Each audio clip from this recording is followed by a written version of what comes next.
Magandang araw mga katagumpay. Ako po si Abby Trinidad at ito ang Pamilyang Tagumpay, kung saan tampok ang mga kwento ng sipag, pananampalataya at tagumpay ng pamilyang Pilipino. Ngayong araw, isang kwento ng pamana at pagbangon ng ating maririnig mula sa isang munting pwesto sa palengke hanggang sa pagiging isang kilalang pangalan sa larangan ng lutong bahay. Yan ang kwento ni Aling Banangs. Makakasama natin ngayon ang pamilyang patuloy na nagpapatakbo at nagtatrabaho para sa Aling Banang Store, isang negosyo na sinimulang ng ina at itinaguyod ng anak. Kaya tara na, tunghayan natin ang kanilang pamilyang tagumpay.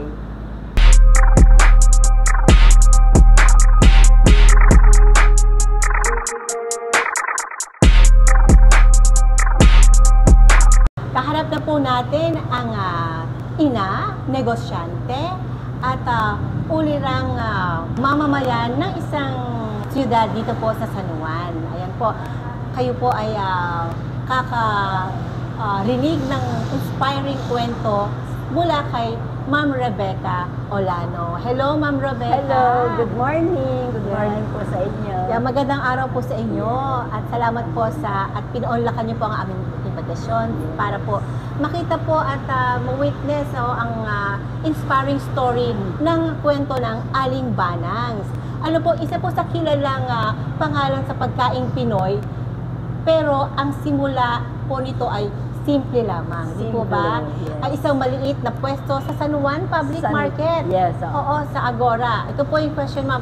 Paano po ba nagsimula ang halo-halo stall ng inyong ina? Or ilang generations na po ba kayo? Ikwento niyo po ba saan po nagsimula ang Aling Banang papunta po sa inyong generation? Okay. Ang naalala ko, mga 14 years old ako noon.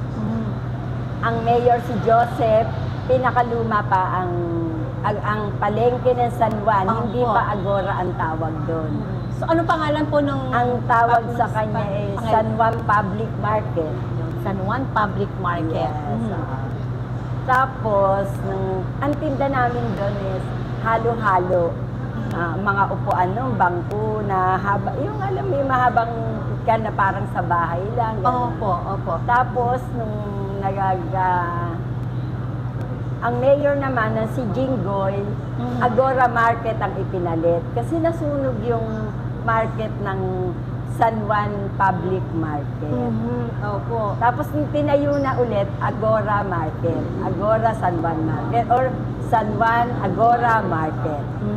Yun na yung nagkaroon na kami ng iba't ibang tinda. Bukod sa halo-halo na dati pa, nung kay Joseph pa kami, sa lata nilalagay yung halo-halo pag take out. Oo, naalala ko po yun, no? Nasa lata.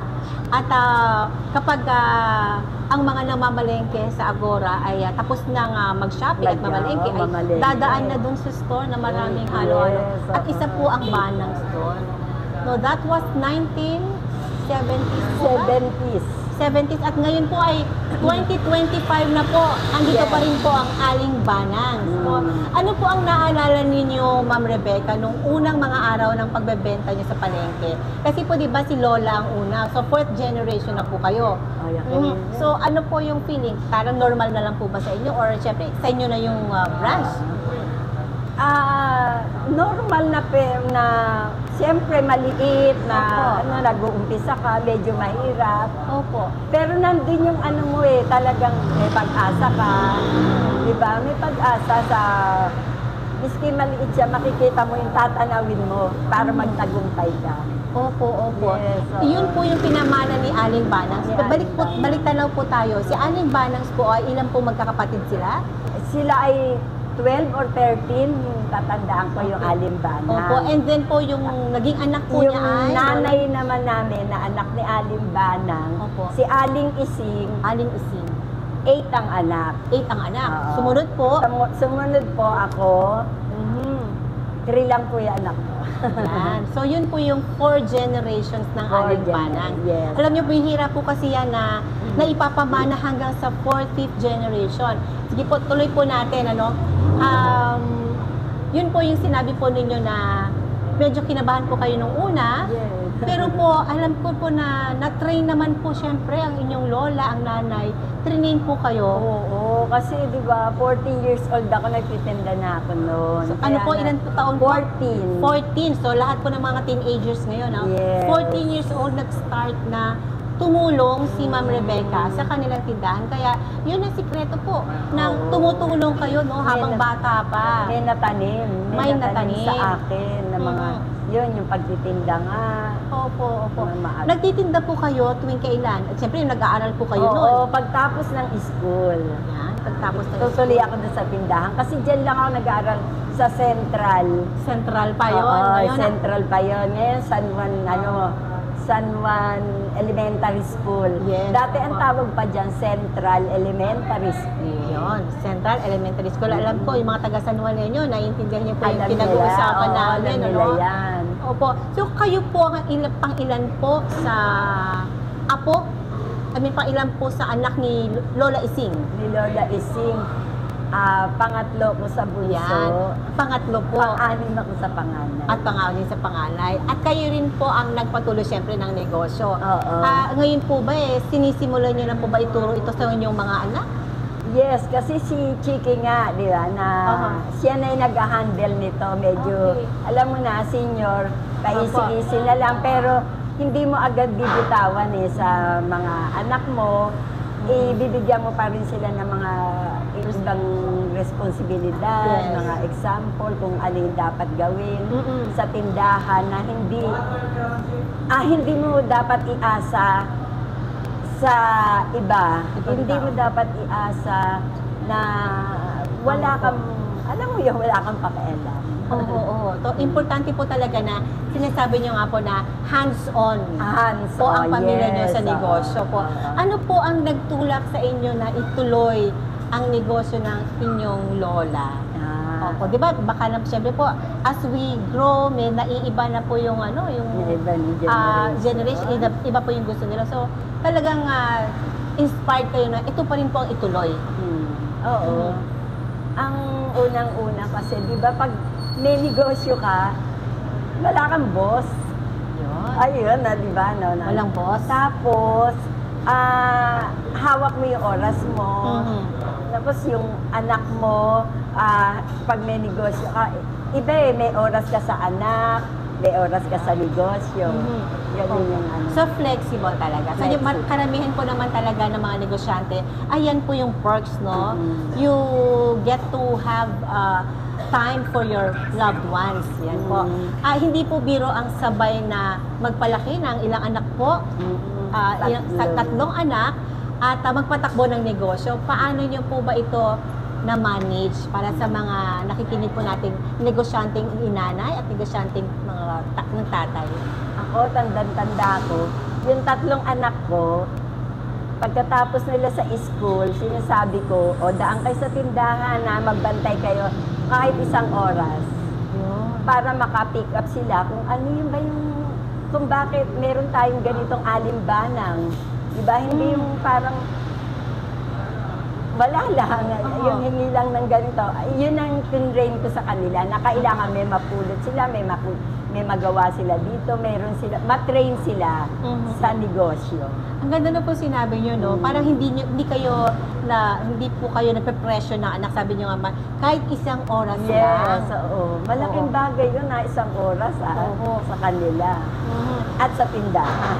Opo, no? Bakit po importante sa inyo ang manatili ang pangalang Aling Banangs? Alimbanang Legacy, di ba? Alimbanang. Kasi pwede nyo naman palitan siya na pangalan ninyo. Yun, oo nga.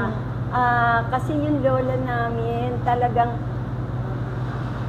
dito na siya nakilala. Ang tinda niya pa lang noon, wala pa talaga siyang tindang halo-halo. Kakanin pa tinda niya, pero alimbanang yung tawag sa kanya. Opo. So ano Yung lola unang-unang namin. ano po unang-unang produkto, sabi nyo nga po, ma'am? Yung kakanin. Kakanin? Oo, Mhm. kakanin. Tapos, nung nanay ko na halo-halo. Oo. Tapos, nung medyo ano na, upgrade na yung Agora, hindi na talagang palengke na wet na talaga. Maganda na yung palengke, naglagay na ng pansit, palabok, at iba pa, gano'n. Ano mo na po yung mga sumunod na putahe? Halo-halo, kakanin, at ano po yung mga masarap na katulad na nasa harap po natin? Yan, katulad niya, 5-in-1. 5-in-1 na may... nasa isang bilao pero di may laman. 5-in-1, mayroon tayong pansit na may lechon. Canton. Canton na may lechong baboy, yes. Spaghetti sa mga bata. May gulay. Yang toge, chicken, and Shanghai. Ito po ay tinatawag nilang 5-in-1. Diba? Nag-e-evolve talaga. Yes. Opo, ito naman po ay affordable po ba sa mga ating mga mamimili? Oo, ang presyo nito is 1,000 only. 1,000 only. At ilan po pwedeng makakain dito, Ma'am Rebecca? Sa 1,000 pesos? Dito, 4 to 6. Wow, 4 to 6? Oh, yeah. Yan, 4 to 6 5 to 6. Okay, 5 to 6. Opo. Ay, paano po pag masarap na masarap, baka ilang tao lang dito? Sobrang sarap. Ano Ayaw, po? conforme sa Conforme sa kakain. Oo. Opo. So, ito po, mga kababayan, dito po sa San Juan, ano? Ito po ba, ma'am, ay magkakaroon po ng branches sa ibang cities bilang po sa San Juan? Open po ba? Oo, open. Kasi magkakaroon yata kami ng franchise.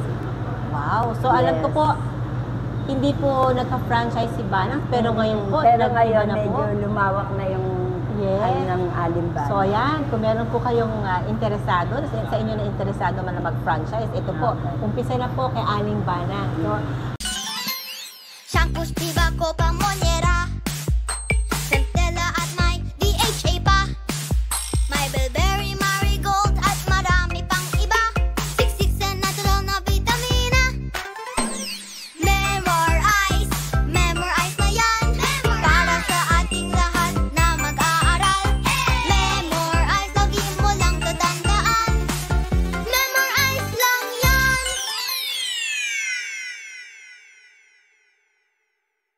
at ito naman po, halo-halo, kakanin. Paano po nagsimula ang idea na magdagdag ng noodles? Kasi sumunod naman po yung pansit ni Banang. Diba po? Oo. Nagka-idea kami kasi yung tao, hindi naman laging kakain ng halo-halo. Yes. Diba? Essential. Kailangan kanin, diba? oo. Pagpansit, ulam, mga sisig, mga lugaw, meron din kami. Mga sisling, ayan. Yan talagang ang essential na kailangan ng tao, diba? Yung mga pagkain. Oo, dahil sabi mo nga, sabi niya, dapat lagi may pansit, lalo na pag birthday. Pansit, diba? Ayan. At saka, gaano po ba katagal i-prepare po ito kapag nag-order? Usually po, ilang... pinakamatagal na yung 30 minutes. Yan, 30 minutes, makakain na kayo kapag po kayo nag-order kay Aling Banang. Dito po, sa napakagandang store. And nakalagay po dito, ma'am, nothing is impossible. Ano po, ma'am, yung inyong idea? Ba't nalagay niyo po yan dito? Unang-una, di ba, parang, nung bata ako, parang, yung maliit pa yung market ay public market. Yes. Basta mabigyan lang ako ng 25 centavos, masayang-masaya na ako. Babaunin mo yun na yung ano mo. Parang, di ba, walang imposible kay God. Yes. Di ba? Lagi kang bibigyan ng pag-asa ni Lord. Yes. Ang pag-asa niya, maging matagumpay ka. Yes, maging matagumpay. Maging matagumpay. Kaya lahat ng pagkain namin, sabi ko nga, dapat with love. With diba? love. Oo, kasi, di ba, yun yung yun yung at higit sa lahat, maging sentro si Lord dito sa lahat ng branch namin. Ayan po. Bilhin mo, sa isang 25 centimos, natuwa, naging grateful. At alam niyo ba isang bagay na pareho po tayo, 25 centavos din ang aking baon. Noong panahon, 25. At isipin mo yun mas ahead ako sa'yo, ako mas mababa. 25 at nakakabili na ako ng pang-recess ko noon. Araw-araw ang digmaan. Umaga't gabi sumasabak sa laban. Dapat protektado ka outside at inside. Immune Advance contains 4 active ingredients gaya ng lagundi, malunggay, non-acidic vitamin C at zinc. Tulong pampatibay resistensya para tulong proteksyon. Isama pa ang proper diet at exercise. Para katawan ay handa, Immune Advance helps support a healthy immune system. Immune Advance ang sandata. No approved therapeutic claims. Ang Immune Advance ay hindi gamot at hindi dapat gamiting panggamot sa anumang uri ng sakit. Available in Shopee, Lazada, and other leading drugstores. Platinum Pro, ang bisa ng 600mg caplet at yerba buena, moringa, lagundi at vitamin C na mga go food for morning flexibility and whole day mobility. Kaya walang aray sa palaging pagkilos. Platinum Pro. Platinum Pro. Anyway, so balik po tayo sa ating kwentuhan. Sabi nyo nga po na maging grateful. Kaya walang imposible. Sabi nga ni Ma'am, nothing is impossible with God. Ayan po. Ano po, ito po, sa sikreto. Ano po ang tingin niyo sikreto ng tagumpay ng alinbanang sa lasa, sa serbisyo, at pagmamahal? Na-mention niyo po, ituloy niyo na po yung sinabi niyo po yung faith po ninyo. Ang aking masasabi, kailangan sa isang pamilya magkaroon ng unity. Unity, di ba? Kasi yan ang magsusuportahan kayo eh. Yes, opo. Magkakaroon kayo ng pagkakaisa, may mga idea, kukunin mo yung idea ng bawat isa, di ba? Sa bawat pamilya. Kaya magiging matagumpay ka. Yeah, di ba? yes. Napakaganda po no. Kahit kayo po yung talagang nanay nung negosyo, nanay ng pamilya, sinisigurado po ninyo na humihingi po kayo ng idea o sa suggestion sa inyong mga anak. Gaano po ito ka-importante, yes, ma'am? hindi lang sa anak, maging sa kasamaan sa trabaho. Yes. Ano pong kahalagahan nun, Ma'am Rebecca, sa pagtatanong sa inyong business organization at pamilya? Unang-una, yung generation ko at generation nila, magkaiba na. Yes. Diba? Opo. Tapos yung mga tao na sila yung naiiwan sa tindahan, sila yung maharap sa customer, Opo. sila yung nasasabihan ng customer kung ano yung dapat i-upgrade o pagandahin pa sa pagkain. Kaya humihingi din kami ng suggestion sa mga tao, sa mga kasama namin sa trabaho. Yeah. Ang galing ni Ma'am Rebecca, parang new generation na rin yung isip niya. Millennial ka na rin, Ma'am Rebecca. Opo, considering the generation today, no, this time. So, Ma'am, napakaganda po. Sa iksi nating pagkukwentuhan, Ma'am, ang dami po na agad namin natutunan sa inyo. Para sa ating mga nakikinig at nanonood ngayon, Ma'am, ano po ang pinakamahalagang aral na iniwan ng inyong ina na si Lola Banang, si Aling Banang sa inyo at Lola Ising? At ngayon, paano ninyo maipapasa sa inyong mga anak ang legacy at ang negosyo ng Aling Banang? Unang-una, yung pagpapalaki niya, nakasama niya ako doon sa negosyo niya. Yes. Everyday yata ako nasa tindahan na tapos papasok tapos hanggang, yun yung maano ko na bigyang pansin ng mga anak o ng mga apo. Yes. Di ba? Yung alam mo na negosyo ng lola mo o ng nanay mo o ng pamilya mo. Napakaganda niya, Ma'am. Diba? Bigyan ng pansin kasi ito yung hanggang sa kinaapu-apuhan, kung hindi mo pababayaan, maisasalin mo siya. Basta may tama kang pamamalaka, di ba? At higit sa lahat, ang maging sentro ng negosyo mo, si God talaga. Wow, napakaganda po. Maging sentro ng inyong pamilya, sentro ng inyong negosyo, ang Panginoon. At ma'am, ulitin ko po, reiterate ko po, no, suportahan ng mga anak o ng kapamilya ang negosyo ng pinaka magulang ninyo. Dahil ito po ang magtutuloy, kayo po ang magtutuloy ng magandang idea na binigay ng Panginoon. Yes. Po, sa tingin niyo po, ma'am, ano po ang kahalagahan ng pananampalataya nyo or yung faith nyo sa Panginoon dito po sa Aling Banang at ang kung paano po naging matagumpay inyong pamilya?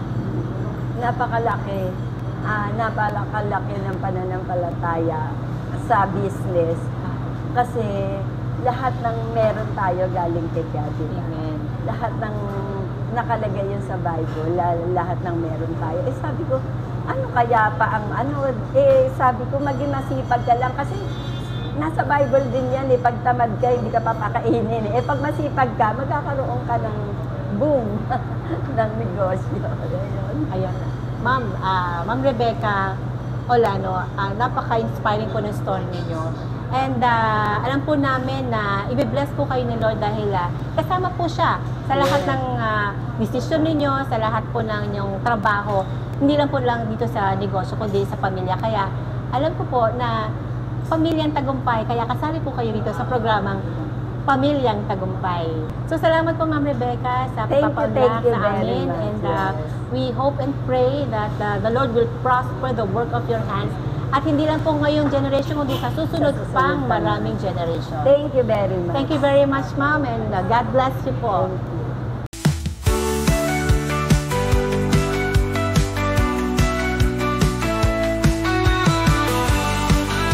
Sa bawat pamilya, may kanya-kanyang pangarap para sa mga anak, para sa kinabukasan, para sa tahimik at matagumpay na buhay. Pero sa dami ng ginagawa araw-araw, minsan naliligaw tayo ng landas. Kaya dito sa Tagumpay Moment, ito ang paalala mula sa aklat ng What's in Your Hands ni Coach Lan Fernandez. Having a clear vision of what you want to accomplish in life helps keep you motivated and on track.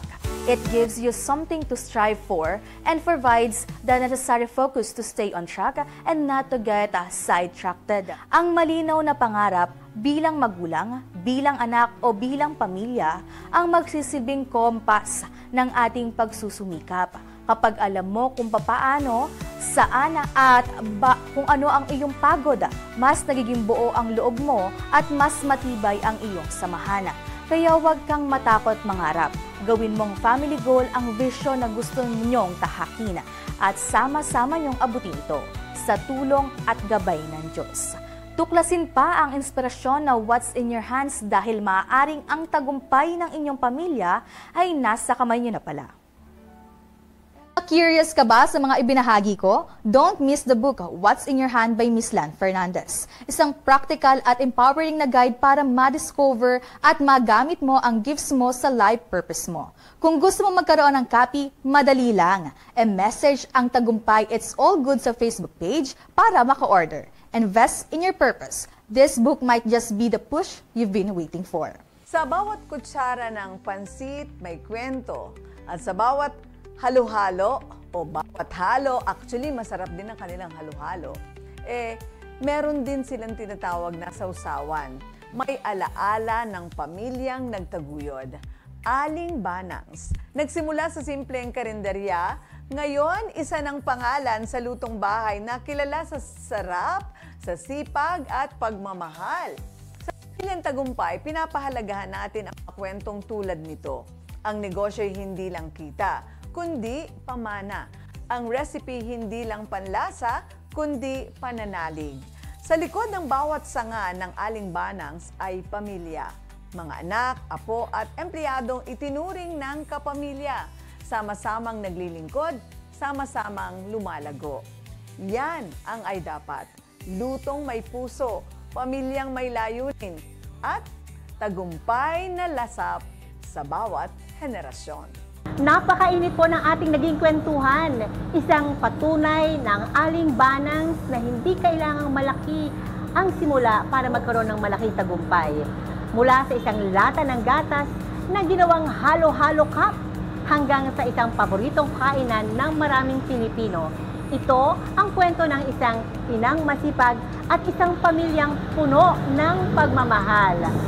Ako po si Abby Trinidad at ito ang Pamilyang Tagumpay.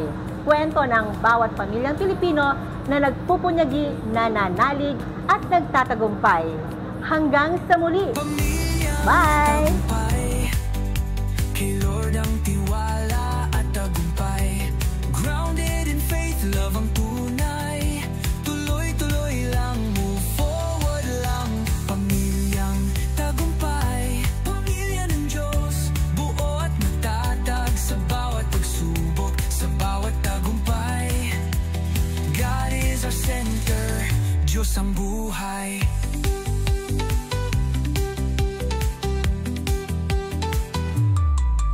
Senior moments na puno ng wisdom. Hi everyone! Ako po si Doc Engineer Arnold Divina. At ako naman po si Aida Gonzalez and we are your hosts here on Tagumpay It's All Good. Dito sa channel ito, we bring you real stories, inspiring journeys, and good vibes na siguradong magpapalakas ng inyong umaga. Kaya naman, don't miss out. Follow and like us on Facebook. And don't forget to subscribe to our YouTube channel. Just search Tagumpay It's All Good. At syempre, share nyo na rin sa inyong pamilya, barkada at kapitbahay. Let's spread good news, good vibes, and God's goodness. Dahil sa Tagumpay, it's all good!